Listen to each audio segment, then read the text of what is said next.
let's get this in order here. Get this moved over here a little bit. Get this stuff sorted.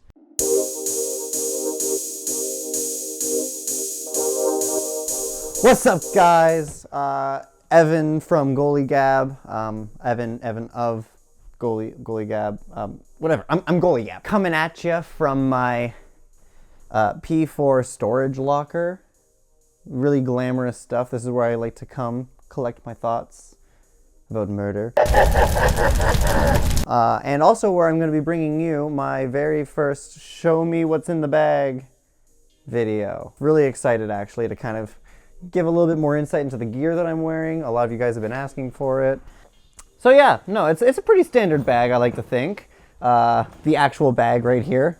I've gone through a few of these. I'm a staunch no wheels guy. I was a wheelie hockey bag guy for a really long time, and then someone questioned my masculinity, and that was it. My shoulder has suffered as a result, but what are you gonna do? I've talked too much about a wheelie bag already. Let's get into the nitty gritty. First thing, gotta talk about Hygiene.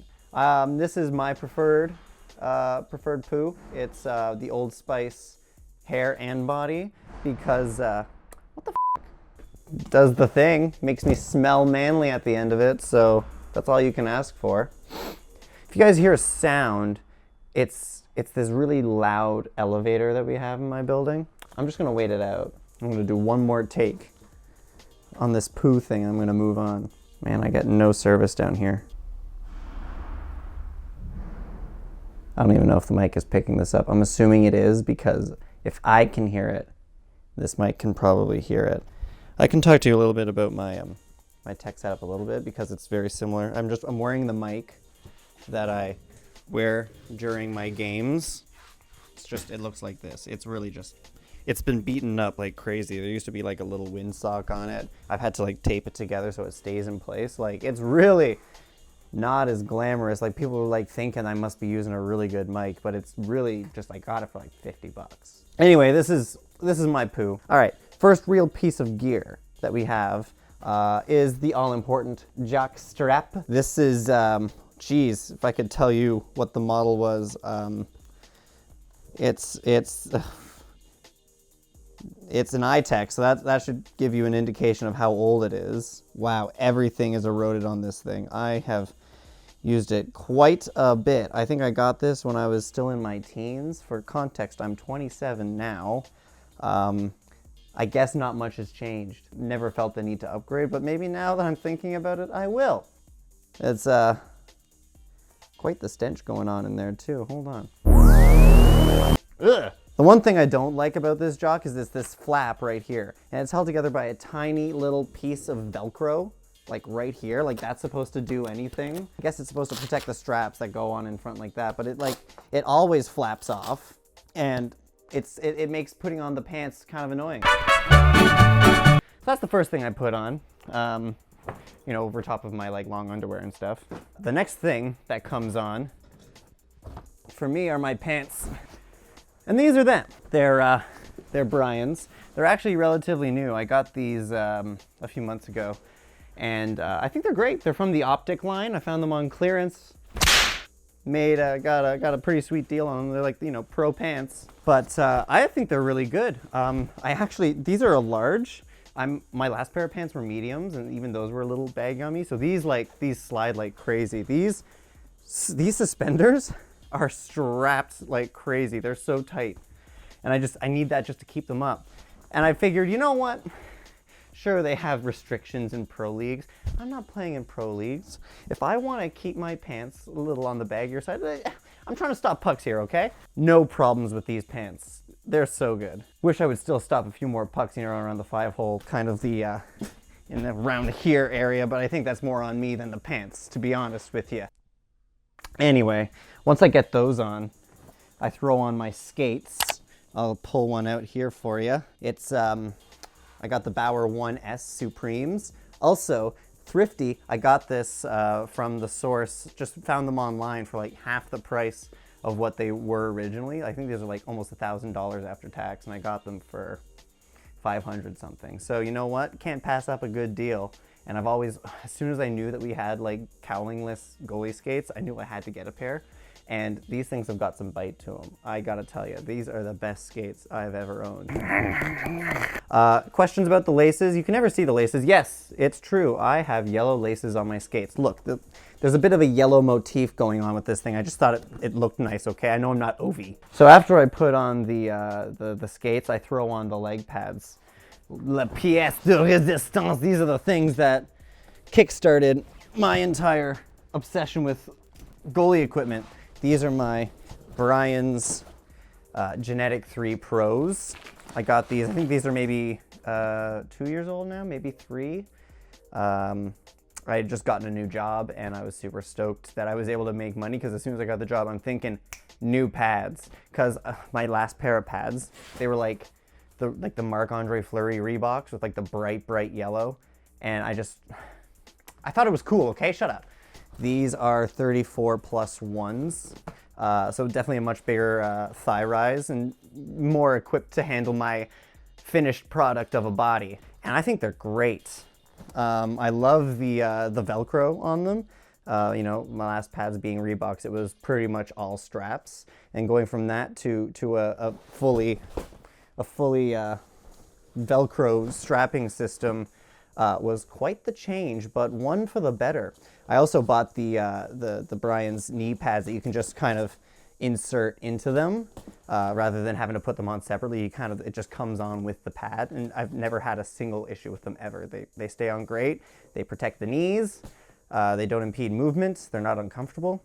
Barely know they're there. It's great, and I don't need to wear a garter belt or tape up my knees as I used to with my old knee pads. They're fantastic. They slide great. They've held up pretty well. Definitely need to wipe them down. Getting a little bit of red from the posts. Someone asked me if I prefer to, when I'm doing my RVH, to go skate blade, toe, or boot. And I'm definitely of the opinion that if you can get it right there on the toe, that's primo sealage right there.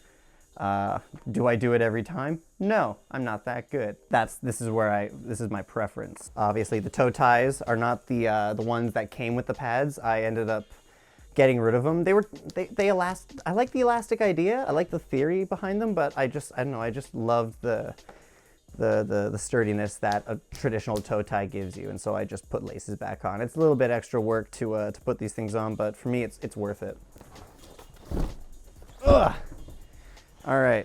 Well, fucking stay put, mate. You're gonna give you what is it for? Oh, fucking you stupid little fucking piece of fidgeting shit.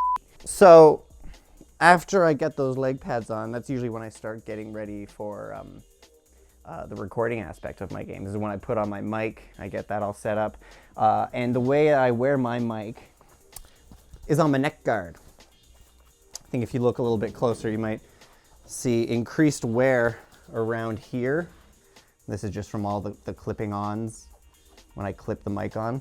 But this is the Bauer Supreme Max. It's fine. It's a good neck guard. I wear this because I'm scared of having my throat sliced open.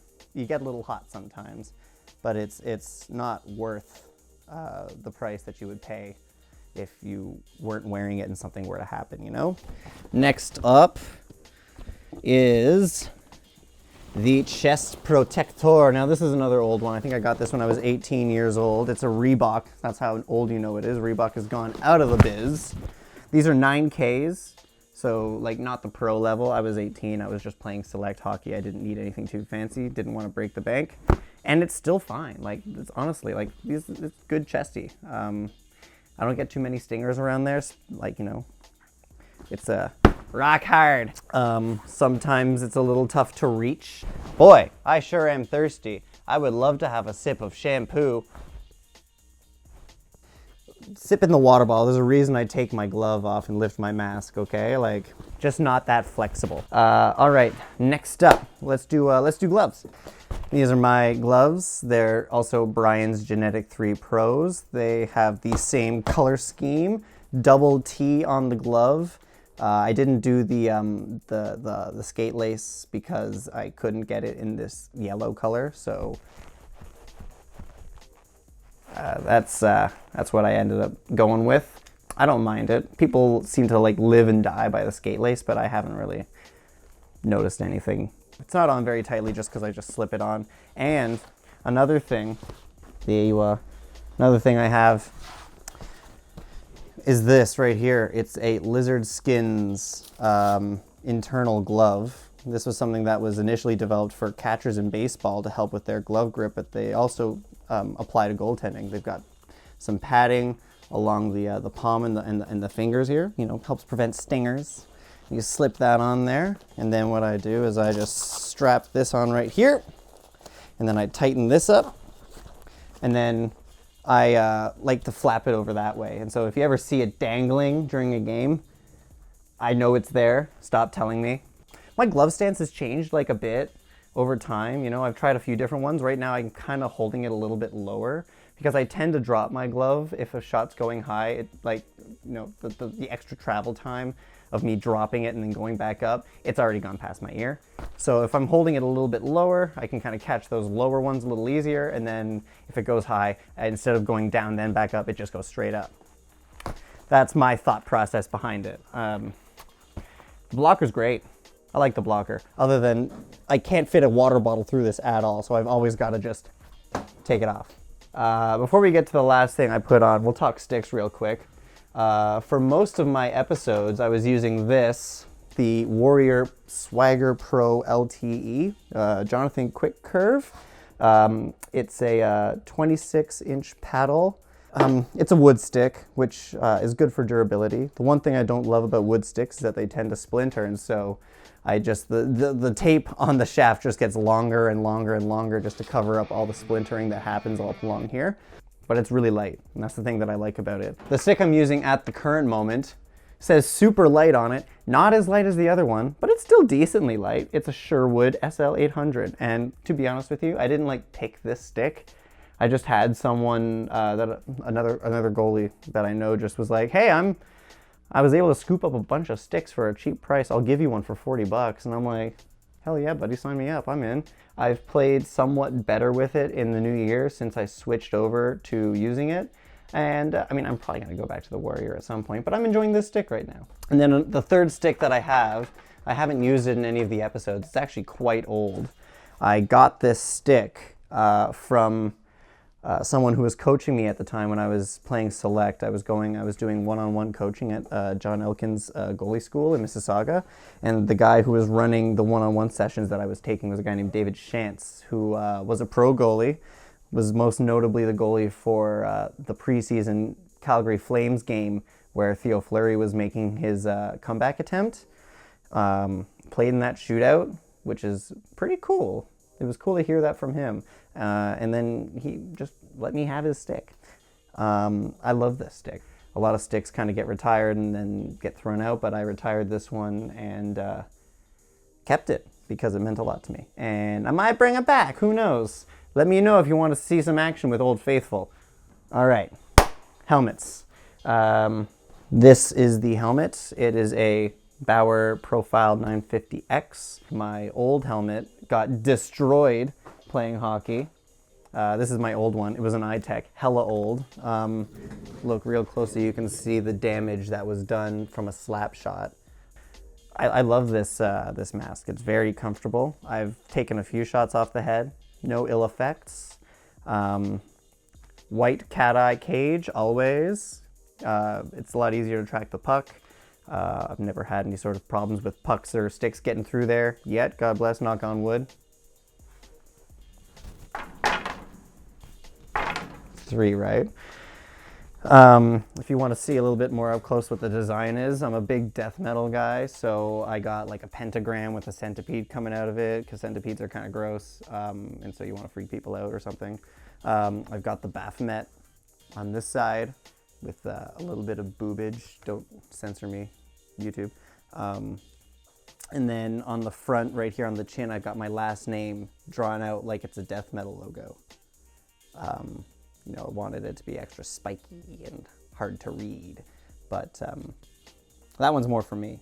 And then the back plate, I have a few little touches. I'm the upside here, I've got the initials of both my grandfathers, who both played hockey at a much higher level than I did. The Slipknot logo in the middle right there. Slipknot's my favorite band, and so I wanted to pay tribute to them in that way rather than get a tattoo. But yeah, that's my bag, man. That's everything that I have, everything that I use. Thank you for watching, checking it out. If you have any more questions, feel free to hit me up in the comments. If you like what you see, like, comment, subscribe, watch all my other videos. This is kind of, I like to be funny on the ice. Spread the word, man. Goalie Gab forever. Y'all are my gabbers. Is it weird if I call you guys gabbers? I don't know if the fans are supposed to come up with a name or if I come up with a name for the fans, but I don't know. I feel like Gabbers is a cool name, right? I don't know. Maybe that's stupid. Am I forgetting anything? What else is in here? Most important item in the game. Slides. Nobody wants to get a foot fungus. That's it. I'll be back next week with another game, a little bonus game that I filmed after our playoff run ended. Hope you guys will enjoy it. Thank you. Bye-bye.